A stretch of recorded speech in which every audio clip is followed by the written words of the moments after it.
the first new race of the season. Hello, my name is Alex Does F1 Stuff and welcome to another pre-race review for round number 9 ahead of the Tuscan Grand Prix around the circuit of Mugello. Right, I really don't know if it's Mugello, Mugello,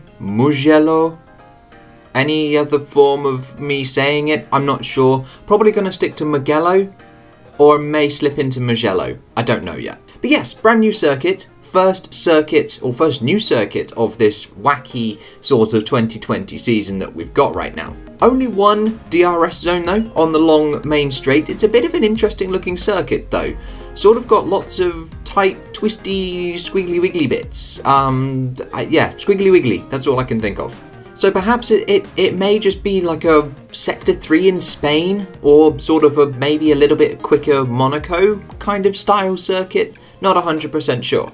But if we just take a little look at where we've left off in terms of the championships, we have Lewis Hamilton leading the way from Valtteri Bottas, who once again retakes P2 from Max Verstappen. There is then a nice, comfortable 40-50-ish point gap from Verstappen down to Stroll and Norris, who are actually joint on 57 points, with Albon and Leclerc below, and Gasly, who has now popped himself up after a tremendous win last time out. And in terms of the Constructors' Championship, it is once again Mercedes leading the way comfortably. Interesting fact though, they gained 17 points on Red Bull in Italy, and that is exactly the same difference if they had got first and second and Red Bull had got third and fourth. But yes, we've got McLaren comfortably now in third place above Racing Point, with Renault now above Ferrari and AlphaTauri making their way towards the midfield group after a sensational race last weekend. But as we so often do in these pre-race reviews, we'll just have a look at the weather. And on Friday, it is nice, dry, toasty warm, 29 degrees.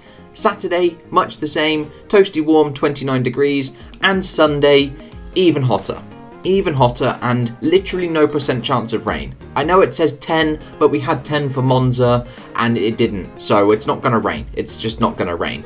And the tyre selections for the Tuscan Grand Prix are the C1, C2 and C3 compounds from Pirelli, the hardest tyres in their selection.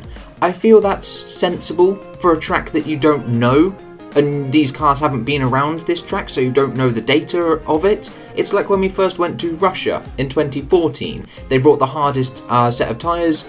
Rosberg locks up massively into the first corner on the first lap, whacks on the hards and was able to push like hell throughout the whole race, and the tyres didn't degrade. You just don't know until you turn up, so you're going to bring the hardest set of tyres in case they do fall to bits and you end up with a 5-stop race. But I suppose a 5-stop race would actually be quite entertaining, but a lot of work for the mechanics. But anyway, let's jump on into the team reviews. We will be going over the order of the previous race. So we start with AlphaTauri. A sensational, historic victory for the AlphaTauri squad and for Pierre Gasly as a person as well. But they are not going to, well, I don't want to say not, because never say never, but I don't think they're going to repeat the same success again in Mugello. It's going to be hard. I feel they're going to be back around their sort of P10-ish, P8 sort of area. But I mean, looking at the practice for the Italian Grand Prix, they were comfortably within the top 10. But Mugello is a completely different circuit. It may not quite, I don't know what the word is, it may not quite sort of suit their car to a T like Monza did, clearly like Monza did. And exactly the same with McLaren. A incredible race for the team. I think it was their most points that they gained in the 2020 season so far. P2, 18 points, and P4, 12 points, giving them a total of 30. Was the most any constructor got at the Italian Grand Prix. I don't know how well they're going to do here, because even in Italy, they were comfortably P2 and P3 before the red flag incident, which then kind of buggered them over in terms of pit stops and things. But Mugello may be decent for them, but you just don't know. There's no data for anything, so you have no clue how well they're going to perform. It would be amazing if they can pick up another podium. Like, it really, really would. The boost that team would get would just be absolutely phenomenal. As long as they stay within the sort of midfield range, they should be absolutely fine and should be easily able to hold on to P3 in the Constructors' Championship.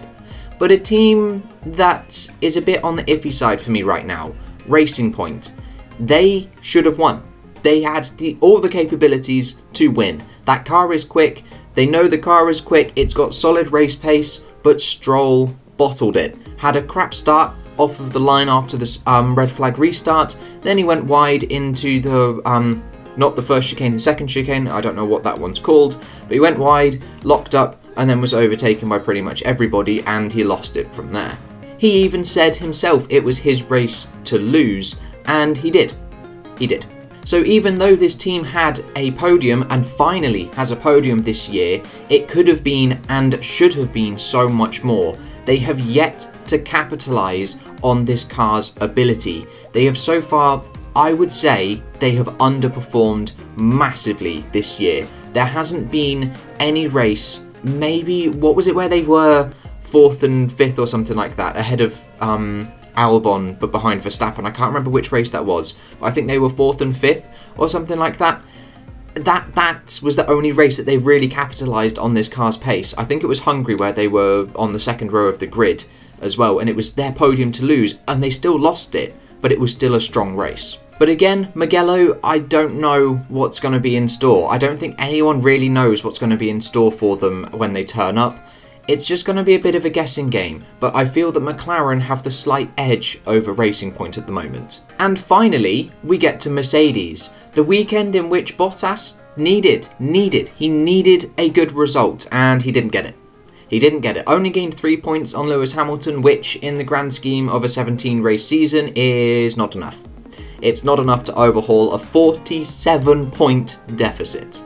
So Bottas was complaining of a possible puncture or something that was happening. Engine temperatures going through the roof, couldn't attack. There was, I believe, there was a misread radio message from Bottas, which people thought that he said, I can't race with these engine modes or engine settings. But I believe it was engine temps. I'm not sure. Everyone sort of heard different things, and there hasn't really been any clarification of what he actually said. In the F1 Best Radio clip video that they pop out, the subtitles said settings, but I still can't quite hear settings. I still think it was temps, because he was constantly having to move out of the way of everybody else to get out of the slipstream so he could cool the car. And as we've known from history, that Mercedes doesn't like following any other car. It likes to be out in the front and lead in the clean air. Although, saying that, we saw Hamilton comfortably charge through the field up to P7 from last. So it can cut through the field. It's just Bottas had a shit race. And unfortunately, he just doesn't look like he's ready to win a championship. He doesn't look like he's got the mental capacity, the racecraft to win a championship. He has the car.